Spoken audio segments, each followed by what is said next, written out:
students. Today we are going to start with the next part of this chapter, that is transportation and circulation, जो कि है circulation in animals. Okay?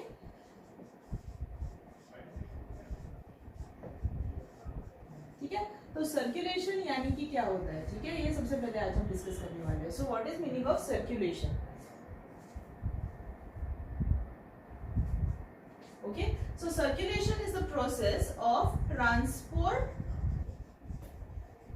of food, oxygen and waste from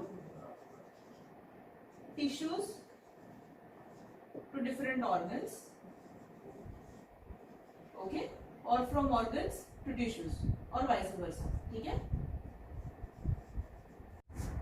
So circulation is transportation of food, oxygen, waste from tissues to different organs of the body and vice versa. यानी कि जो tissues से आप एक तो उसको रॉ प्रोडक्ट्स दे सकते हो या फिर उसमें से निकले हुए जो वेस्ट प्रोडक्ट्स है उसको लेके डिफरेंट एक्सक्रीटरी ऑर्गन्स को आपको उसको ट्रांसपोर्ट करना है, तो उसको बोलते हैं सर्कुलेशन. ठीक है, तो जैसे हमने इसको भी डिस्कस किया, that circulation is of two types, open circulatory system and close circulatory system. ठीक है, ओपन सर्कुलेटरी सिस्टम जो है it is generally found in lower organisms या फिर लोअर एनिमल्स, जैसे फॉर एग्जांपल ऑर्थ्रोपोडन्स हो गए या फिर मोलस्किन्स हो गए, इनमें हमें ओपन सर्कुलेटरी सिस्टम दिखाई देता है. तो ओपन सर्कुलेटरी सिस्टम की कैरेक्टरिस्टिक्स क्या क्या है कि इसमें जनरली हमें ब्लड वेसल्स नहीं दिखाई देते. ठीक है, इसमें आपको बॉडी में साइनसेस दिखाई देते हैं जगह जगह पे, जो ब्लड को यूज आउट करती है हर एक डायरेक्शन में, और फिर ये पूरे बॉडी के कैविटी के अंदर ऑर्गेनिज्म के ब्लड फिल्ड कैविटी होती है, पूरी तरह से ब्लड भरा हुआ होता है, जिसको हम बोलते हैं हीमोकोल. ओके, तो हीमोकोल यानी ब्लड फिल्ड कैविटी या फिर blood filled body cavity is called as हीमोकोल.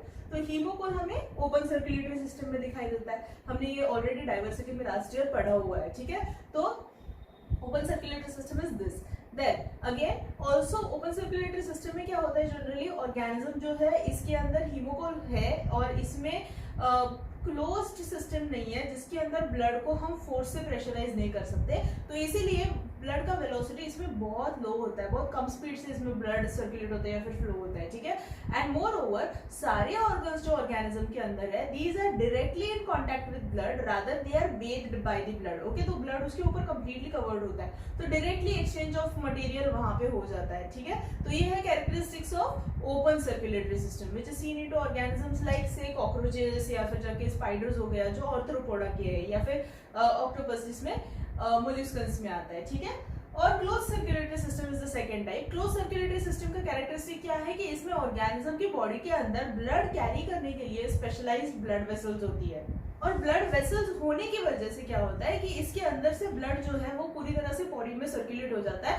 From its main source to every part of the body. ठीक है, जैसे for example heart is the pump, ये सेंटर है, वहां से ये पूरे बॉडी में स्प्रेड आउट हो जाता है थ्रू ब्लड वेसल्स. ठीक है, तो ये उसका कैरेक्टरिस्टिक्स है. मोर ओवर इसमें हार्ट होने की वजह से प्रेशराइज जो ब्लड ट्रांसफर है वो इसमें से आराम से हो सकता है, या फिर प्रेशर से ब्लड को हम यहाँ से डिफरेंट पार्ट्स में भेज सकते हैं. ठीक है, तो ये उसका कैरेक्टरिस्टिक्स है, characteristic of close circulatory system. Close circulatory system is seen into much advanced organisms and also into similar like annelidas. Okay, तो अर्थवर्म वगैरह में हमें क्लोज सर्कुलेटरी सिस्टम दिखाई देता है, जबकि हायर ऑर्गेनिजम्स वर्टिब्रेट्स हो गए, जो एवीज हो गया, एम्फीबियंस हो गया, पाइसेस हो गया, इनमें सब में हमें क्लोज सर्कुलेटरी सिस्टम दिखाई देता है. तो इन दोनों में से आज हम क्लोज सर्कुलेटरी सिस्टम में से सर्कुलेटरी सिस्टम इन ह्यूमन पढ़ने वाले हैं. ठीक है, तो इन सर्कुलेटरी सिस्टम ऑफ ह्यूमन में क्या क्या कंपोनेंट्स आते हैं सबसे पहले वो डिस्कस कर लेते हैं. तो उसमें आता है सबसे पहले हार्ट, हार्ट के बाद आता है ब्लड, और ब्लड के बाद आता है ब्लड वेसल्स. ठीक है, ब्लड वेसल्स के तीन type, arteries, veins and capillaries. Okay, blood जो है इसको आज हम इन डिटेल पढ़ने वाले हैं, बाद में जाके हम हार्ट एंड ब्लड वेसल्स पढ़ेंगे. Okay, so that is today's part, that is blood. Okay, plus इसको जानने के पहले आज हम सर्कुलेटरी सिस्टम की दो टाइप्स देखते हैं, यानी कि दो टाइप ऑफ सर्कुलेशन होता है ह्यूमन में. जो फर्स्ट में हम बोल सकते हैं ब्लड सर्कुलेशन,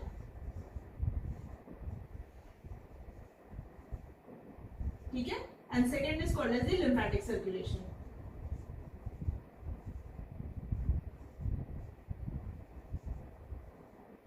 ओके, तो लास्ट ईयर आपने ऑलरेडी इसको पढ़ा हुआ है कि ब्लड सर्कुलेशन यानी क्या होता है और लिम्फेटिक सर्कुलेशन यानी क्या होता है, बट फिर भी हम आज इसको रिवाइज करने वाले हैं ताकि जो भी नए बच्चे हैं उनके लिए एक रिवीजन हो जाए। So let us start with the first part, that is blood circulatory system.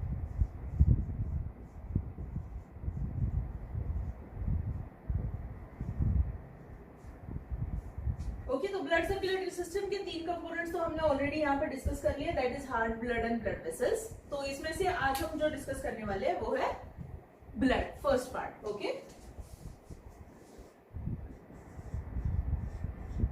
तो ब्लड अगर हम देखते हैं ब्लड का कंपोजिशन, तो ब्लड कंसिस्ट ऑफ, अगर हम देखते हैं composition of blood,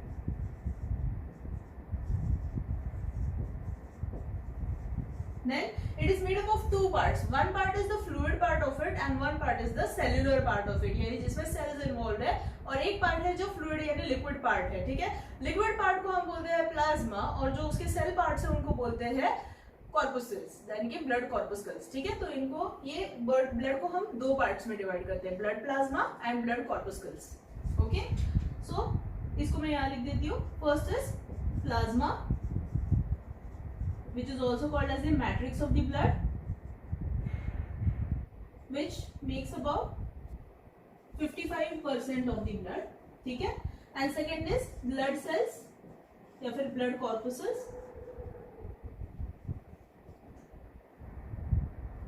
which makes 45% of the blood. Okay, तो ये 2 कंपोनेंट्स ब्लड का मेजर पार्ट बना देते हैं। ओके, देन अगेन ब्लड जो है इसकी स्टडी को, यानी कि study of blood and blood related things जो होती है उसको हम बोलते हैं हिमेटोलॉजी। ठीक है, क्या बोलते हैं? हिमेटोलॉजी।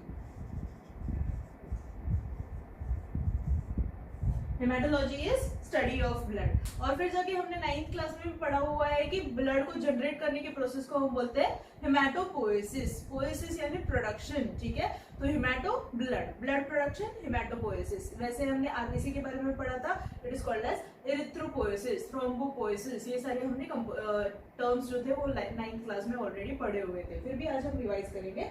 तो haematology is study of blood and blood components. So now let us talk about plasma in detail. ठीक है, तो ब्लड प्लाज्मा जो है वो फ्लूइड है। ठीक है, ये लिक्विड पार्ट जो है वो येलोइश या फिर स्ट्रॉ कलर का होता है। ठीक है, प्लस इसके अंदर सेल्स सस्पेंडेड होते हैं।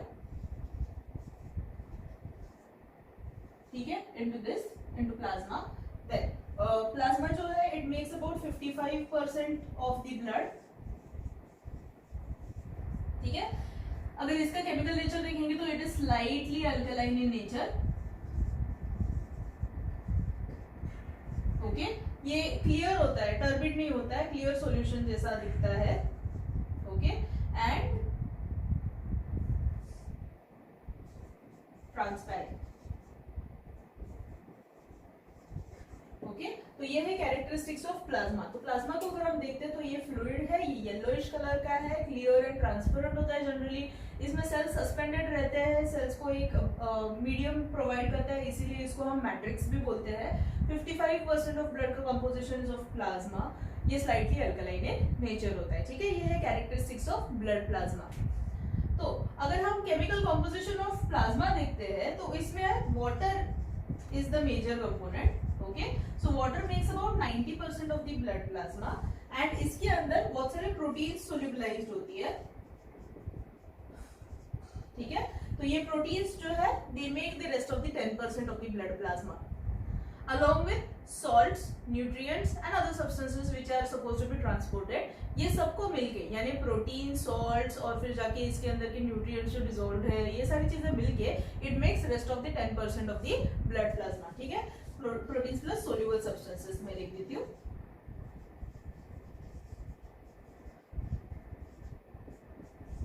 ठीक है, तो इसके अंदर जो सोल्यूबलाइज्ड प्रोटीन्स होते हैं, जैसे फॉर एग्जांपल एल्ब्यूमिन हो गया या फिर हेपारिन हो गया, फाइब्रिनोजेंस हो गए, ये सारे प्रोटीन्स जो है ये सोल्यूबल फॉर्म में प्रेजेंट होती है। इनके बहुत सारे यूजेस है ब्लड के अंदर, जैसे कि albumin gives buoyancy to the blood, या फिर जाके उसमें से हिपैरिन एंड थ्रोम्बिन हो गया या फिर प्रोथ्रोम्बिन हो गया, ये सारे जो प्रोटीन्स है these help to making clots. जब भी ब्लड क्लॉटिंग का प्रोसेस है उसमें वो हेल्प करता है। Fibrinogen protein takes part into blood clotting. Okay, तो ये सब के लिए हमें जरूरी है ये सारे सोल्यूबलाइज्ड प्रोटीन्स। उसके अलावा सॉल्ट्स होते हैं इसमें, और फिर जाके मिनरल्स एंड न्यूट्रिएंट्स जो हमने एब्जॉर्ब किए थ्रू डाइजेस्टिव सिस्टम, जो न्यूट्रिशन में हमने गेन किया हुआ था उसके अंदर से, वो सारी चीजें भी इसमें सोल्यूबलाइज्ड रहती है into blood plasma.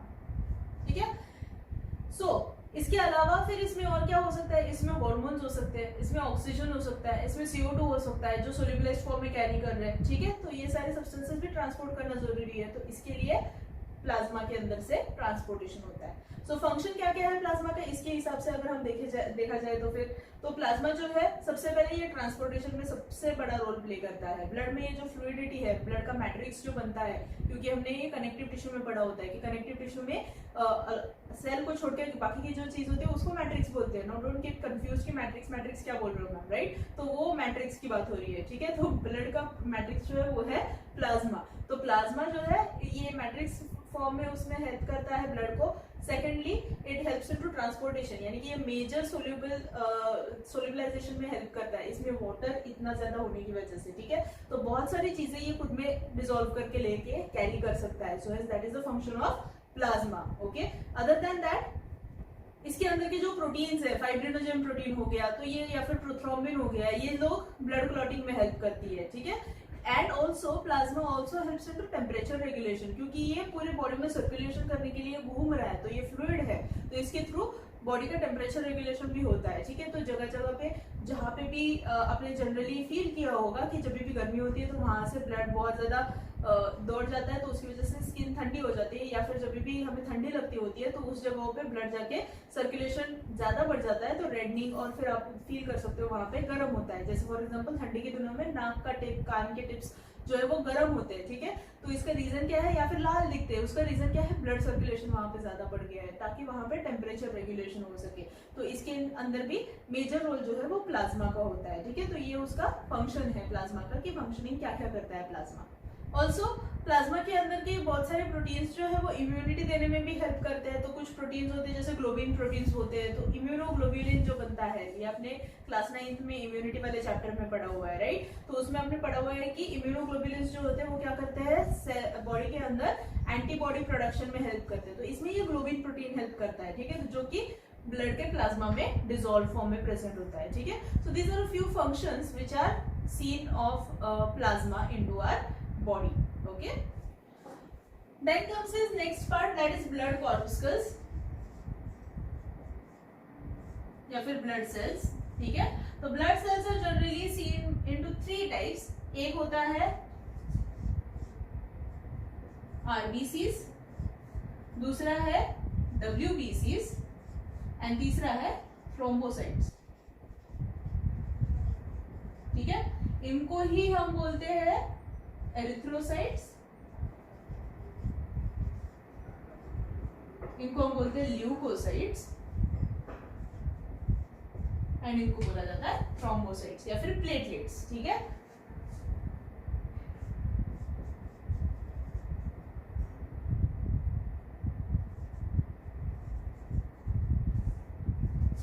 so now let us discuss these all components of the blood, that is blood cells in detail one by one. तो सबसे पहले आता है आरबीसी, रेड ब्लड कॉर्पुसल्स, या फिर इसको हम बोलते हैं एरिथ्रोसाइट्स। ठीक है, तो एक मैच्योर एरिथ्रोसाइट जो है ह्यूमन का, उसका लाइफ स्पैन होता है 120 डेज का। ठीक है, और एरिथ्रोसाइट्स जो है जनरली जो शेप है इसका, इसको हम बाइकॉन्केव शेप बोलते हैं। ठीक है, जैसे मेदू वड़ा होता है, बस बीच में उसको छेद नहीं है, बट वो दिखने में वैसा ही दिखाई देता है। ठीक है, इसमें बाइकॉन्केव शेप है because it is devoid of nucleus. ठीक है, सो हेंस इट इज बाइकॉन्केव। बाइकॉन्केव होने के साथ, जैसे मैंने पहले भी बोला, it is circular and non nucleated. Okay, ये है उसका कैरेक्टरिस्टिक, दिखने में कैसा है और उसके अंदर क्या क्या कंपोनेंट्स है। ठीक है, देन आरबीसी जो है, it is produced into red bone marrow. ठीक है। Bone marrow is present in two longer bones of our body, जैसे कि दीज टू, थाई का बोन और हैंड का ये वाला बोन जो है, इसमें बोन मैरो प्रेजेंट होता है, जिसमें बोन मैरो के थ्रू प्रोडक्शन ऑफ आरबीसी होता है। The process is called as erythropoiesis, ठीक है। तो उसमें रेड बोन मैरो जो है वो पार्टिसिपेट करता है for the production of RBCs, okay. इसके अलावा आरबीसी जो है, जैसे मैंने पहले भी बोला, उसका 120 डेज का लाइफ स्पैन है। जनरली न्यूबॉर्न आरबीसी जो होता है उसका 100 डेज का लाइफ स्पैन होता है, ओके। एंड ये जो आरबीसी है, it is firstly produced into bone marrow, from there it is sent into spleen, and from spleen it is then matured and sent into the body, ठीक है। जब RBC produce होता है तब उसके अंदर न्यूक्लियस होता है, जब उसका मैच्योरेशन होता है तब उसमें से न्यूक्लियस एंड सारे सेल ऑर्गेनल्स निकाले जाते हैं, और फिर जाके इसमें एक फंक्शन ले भी किया जाता है, that is of oxygen carrying capacity, that is through haemoglobin, ठीक है। तो हीमोग्लोबिन होने की वजह से ये कैरी कर सकता है ऑक्सीजन। हमने ये ऑलरेडी पिछले क्लास में ऑफ रेस्पिरेशन और डिस्कस किया हुआ है कि कैसे हीमोग्लोबिन उसके साथ बॉन्डिंग करता है और उसको कैरी कर लेता है, ठीक है। तो हीमोग्लोबिन उसमें आने के बाद it takes the function completely for 120 days, it carries the function of carrying oxygen from lungs to other part of the body. जैसे मैंने स्प्लीन मेंशन किया, तो spleen is also called as,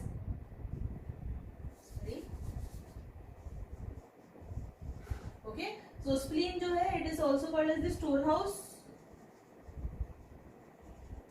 and graveyard of RBC,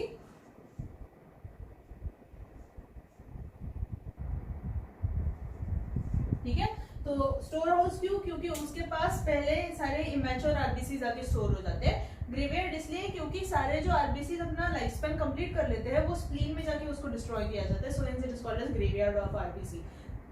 जैसे ही जितने RBC destroy होते हैं उतने ही आरबीसी स्टोर हाउस से मैच्योर करके भेजे जाते हैं, सो हेंस स्प्लीन का इसमें सबसे बड़ा रोल होता है for maturation and transportation of RBCs into the body, ठीक है।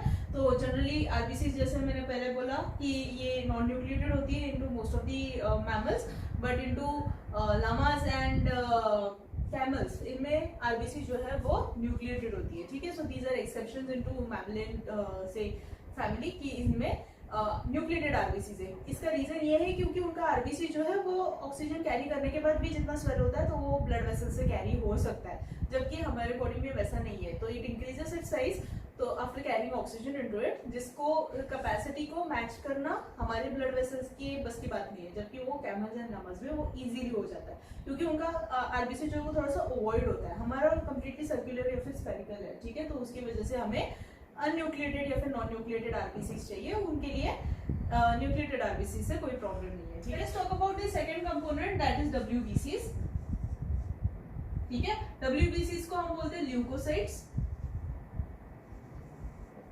ठीक है। ल्यूको का मतलब है व्हाइट, साइटोन का मतलब है cell, so white blood cells या फिर white blood corpuscles are called as WBCs, ठीक है। तो WBCs जो है इनका लाइफ स्पैन अगर हम देखते हैं तो it is 4 to 10 days on an average.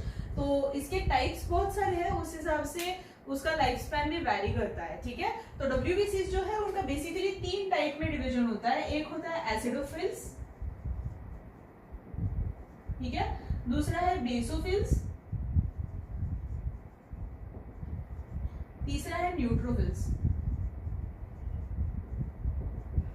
Okay. सो ये है बेसिक 3 कंपोनेंट्स ऑफ आरबीसी। इनको हम तीनों को डाल देते हैं इनटू वन मेजर ग्रुप जिसको हम बोलते हैं ग्रैन्युलोसाइट्स,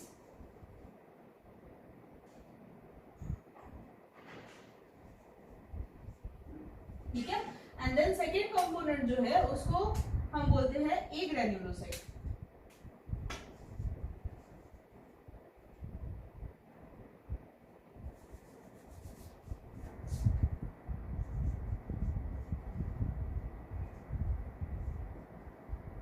ठीक है। आपको ये अगर दिखाई नहीं दे रहा होगा तो कोई इशू नहीं, आपके नोट्स में इसको मेंशन किया हुआ है। ए ग्रैन्युलोसाइट्स के 2 टाइप्स हैं, मोनोसाइट्स एंड लिम्फोसाइट्स, ठीक है।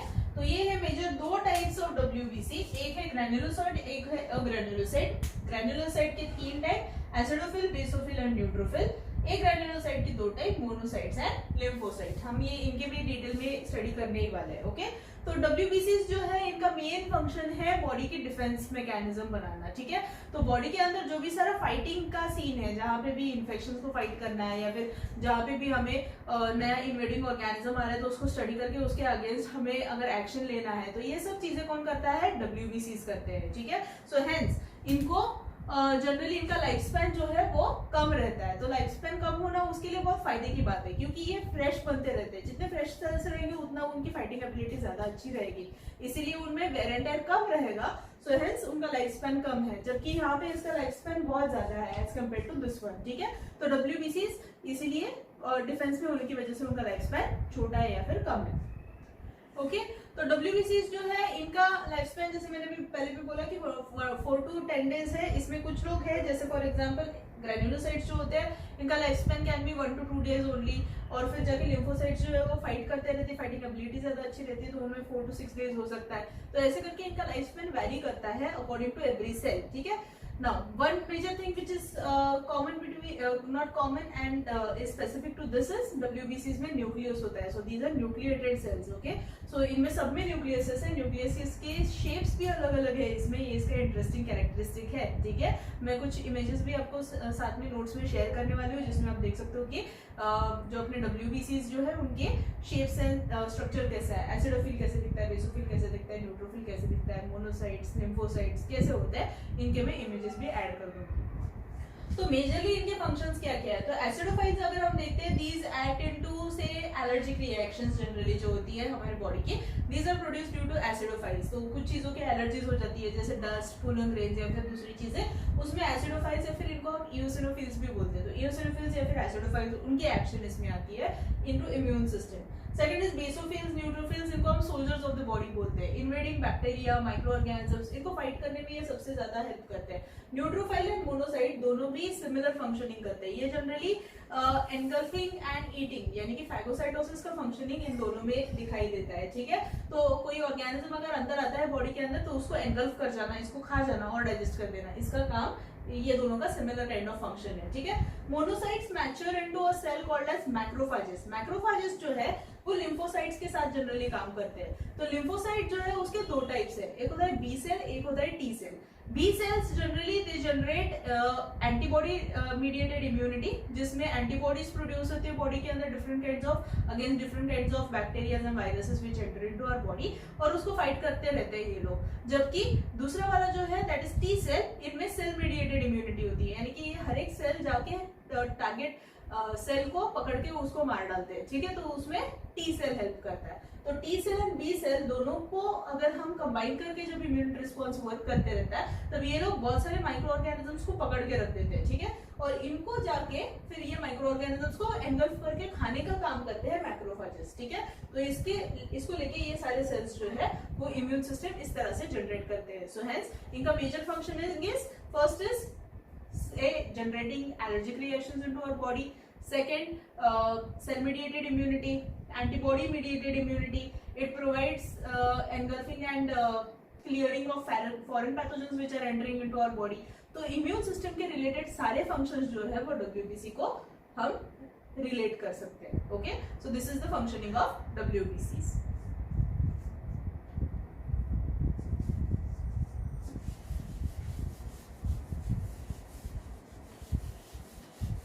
Now, third component जो है वो है platelets.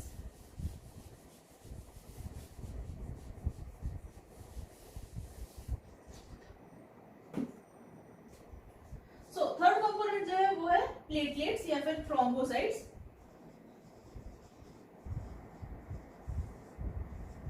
Okay? Thrombocytes जो है इसमें जो फंक्शन करती है,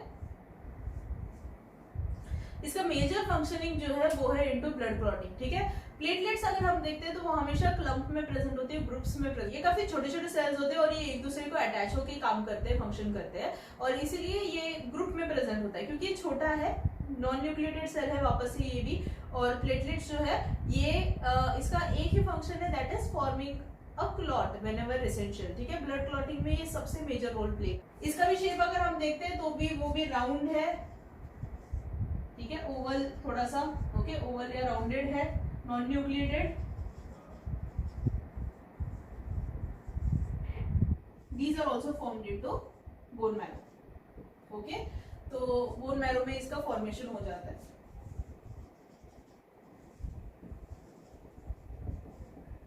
okay, so this is how अपने थ्रोम्बोसाइट्स जो है वो फंक्शन करती है, या फिर थ्रोम्बोसाइट्स जो है वो प्रोड्यूस हो जाती है.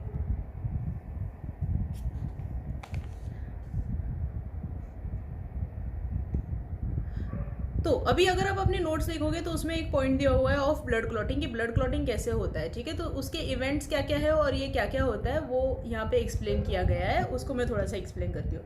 तो जैसे फॉर एग्जांपल प्लेटलेट्स फंक्शन कैसे करती है, तो जैसे फॉर एग्जांपल यहाँ पे दिखाया गया है कि injured tissue plus blood platelets, यानी कि जहाँ पे भी हमें इंजुरी हुई है वो साइट में ब्लड प्लेटलेट्स का एक्शन कैसे होता है, ये यहाँ पे एक्सप्लेन किया गया है.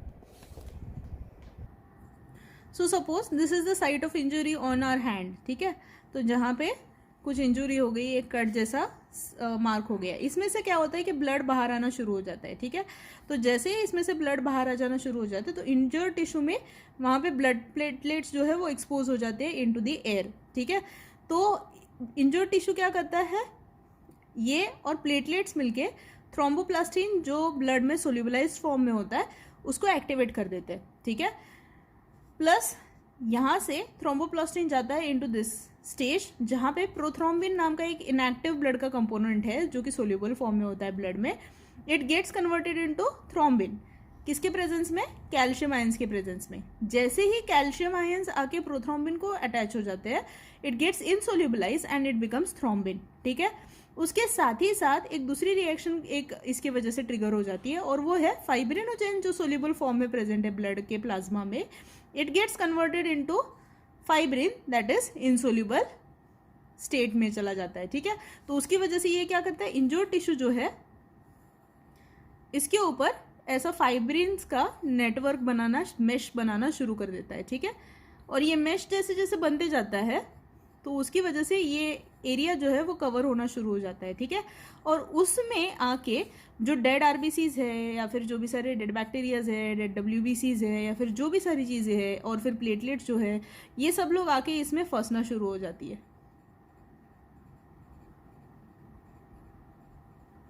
ठीक है, और ये फंसने के बाद ये जो एरिया है उसमें एक प्लग लग जाता है ऑफ दीज सेल्स. ठीक है, तो इसमें प्लग होने की वजह से इसमें से अभी ब्लड बाहर आ जाना बंद हो जाएगा and this area will be sealed with this platelets, fibrinogen and thrombin. ठीक है, इनके वजह से ये पूरा एरिया जो है वो सील हो जाएगा.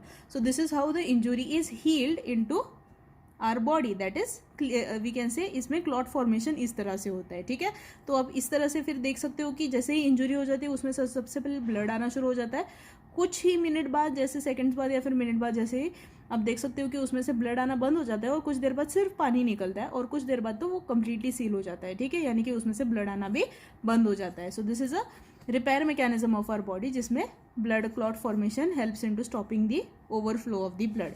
तो यहाँ पे फंक्शन भी दिया गया है, that is function of the platelets is blood clotting.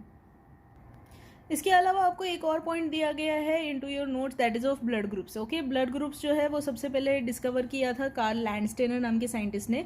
Karl Landsteiner ने इसमें स्टडी किया and he gave for the blood group system which is called as the ABO blood group system. ठीक है, ABO blood grouping system. ABO blood grouping system जो है ये Karl Landsteiner ने दिया. इसके अलावा भी बहुत सारे ब्लड ग्रुपिंग सिस्टम है हम जो स्टडी करते हैं, जैसे MN सिस्टम हो गया, किड सिस्टम हो गया, ये सारे सिस्टम भी इसमें वर्क करते हैं. But then the majorly accepted all over the world जो है उसमें आता है अपना ABO ब्लड ग्रुप सिस्टम, और उसके साथ में ही हम दूसरा एक सिस्टम को भी एडअप कर देते हैं, that is called as the RH system. ठीक है, तो ये दोनों सिस्टम मिलके अपना ब्लड ग्रुप बनाते हैं. तो जनरली आपने देखा होगा कि ब्लड ग्रुप जो हम लिखते हैं वो ये दोनों सिस्टम का कॉम्बिनेशन होता है. जैसे मेरा ब्लड ग्रुप अगर मुझे बताना है, then I see is my blood group is B positive. ठीक है, तो BRH positive is the blood group of say me, या फिर मेरा ब्लड ग्रुप ये वैसा है. ठीक है, देन तो कार्ल लैंडस्टेनर ने सबसे पहले इसको डिस्कवर किया था और ABO ब्लड ग्रुप सिस्टम उसने दिया हुआ था. तो ABO ब्लड ग्रुप सिस्टम उसने कैसे दिया हुआ है. ठीक है, तो RBCs जो है जनरली, ठीक है, उसके ऊपर जो है एक टाइप ऑफ प्रोटीन प्रेजेंट होता है. ठीक है। Suppose this is the protein which is present on RBC. तो ये जो प्रोटीन है इसका नेचर क्या है उस हिसाब से the blood group is decided, okay. तो it can be of A type, it can be of B type, और there can not be a protein at all, ठीक है। तो एक तो उसके ऊपर प्रोटीन रहेगा ए टाइप का, या फिर प्रोटीन रहेगा बी टाइप का, या फिर उसमें कोई भी प्रोटीन नहीं रहेगा, ठीक है। सो हेंस उस हिसाब से ये हो गया A blood group, B blood group and O blood group. अब ए बी क्या है, ए टाइप का भी प्रोटीन है, बी टाइप का भी प्रोटीन है, तो वो हो गया ब्लड ग्रुप ए बी, ठीक है। So hence antigen which is present, antigen यानी ये जो प्रोटीन ऊपर है उसके, उसको बोलते हैं एंटीजन, ठीक है। Antigen is surface protein of any cell, okay. तो सरफेस प्रोटीन एंटीजन जो है it is, if it is A तो उसके प्लाज्मा में उसका एंटीबॉडी बी प्रेजेंट होता है, ठीक है। या फिर अगर ब्लड ग्रुप है बी तो उसके प्लाज्मा में रहेगा ए वाला antibody. A B blood group रहता है तो उसमें कोई भी एंटीबॉडी प्रेजेंट नहीं होता है। अगर उसमें कोई भी प्रोटीन प्रेजेंट नहीं है तो उसमें बोथ ए एंड बी नाम का एंटीबॉडी प्रेजेंट होता है, ठीक है। तो अभी इसका यूसेज क्या है, तो उसको हम ब्लड डोनेशन में यूज कर सकते हैं। जैसे फॉर एग्जांपल अगर ओ ब्लड ग्रुप है तो उसके पास कोई भी एंटीजन प्रेजेंट नहीं है, ठीक है। एंटीजन प्रेजेंट नहीं होने की वजह से उसके ऊपर कोई भी एंटीबॉडी वर्क नहीं करेगा, ठीक है। तो उसकी वजह से ओ ब्लड ग्रुप हम दे सकते हैं ओ वाले ब्लड ग्रुप वाले इंसान को, ए ब्लड ग्रुप को, बी ब्लड ग्रुप को और ए बी ब्लड ग्रुप को, क्योंकि इसके अगेंस्ट फाइट करने के लिए एंटीबॉडी ही प्रेजेंट नहीं है, ठीक है। अगर ए ब्लड ग्रुप है तो उसके ऊपर ए प्रोटीन प्रेजेंट है और उसके ब्लड में बी एंटीबॉडी प्रेजेंट है, ठीक है। तो अगर बी एंटीबॉडी प्रेजेंट है तो उसको हम कभी भी बी ब्लड ग्रुप नहीं दे सकते, ठीक है। और ए को हम दे सकते हैं, ए का ब्लड दे सकते हैं to A blood group and A B blood group, क्योंकि ए बी ब्लड ग्रुप के पास कोई भी एंटीबॉडी प्रेजेंट नहीं है तो वो किसी का भी ब्लड ले सकता है, ठीक है। जबकि यहाँ पे अगर हम देखेंगे तो ओ को और बी को हम ए का ब्लड नहीं दे सकते, ठीक है, क्योंकि वो उसके सेल्स जो है वो क्लॉटिंग करना स्टार्ट कर देंगे।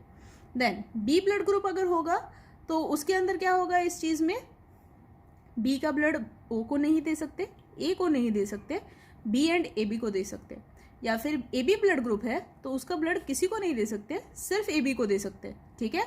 या फिर ए बी को हम सबका ब्लड दे सकते, ठीक है। तो इस हिसाब से ये ब्लड ग्रुप रेसिपिएंट चार्ट जो है वो आपको हेल्प करता है to understand different kinds of blood groups and उसकी अवेलेबिलिटी कैसी है, या फिर इसको हम कैसे ले सकते हैं, ठीक है। ये और एक बार आप पढ़ने वाले हो into chapter heredity and evolution, जिसमें आप ब्लड ग्रुपिंग कैसे डिटरमाइन होता है इनटू अनबॉर्न चाइल्ड, वो हम पढ़ने वाले हैं, ठीक है। तो उसमें भी हम इसको और डिटेल में पढ़ेंगे। इसके रिगार्डिंग भी अगर आपको कोई भी डाउट होगा then you can text me, I will try and explain you as soon as possible, ठीक है। तो आप इसको एक बार रीड कर लेना यहाँ से। एंड देन नेक्स्ट पार्ट जो है blood vessels and circulatory system का कंपोनेंट दैट इज हार्ट, इसको हम लोग नेक्स्ट टाइम स्टडी कर लेंगे, ठीक है। Till then you just go through the notes and revise it properly. I hope सबको नोट्स मिल गए हैं। अगर किसी को नहीं मिला है तो मैंने PDF भी भेजे है लास्ट टाइम। अगर फिर भी अगर किसी को PDF चाहिए then you can message me, ठीक है। So I will meet you in to next class. Till then bye.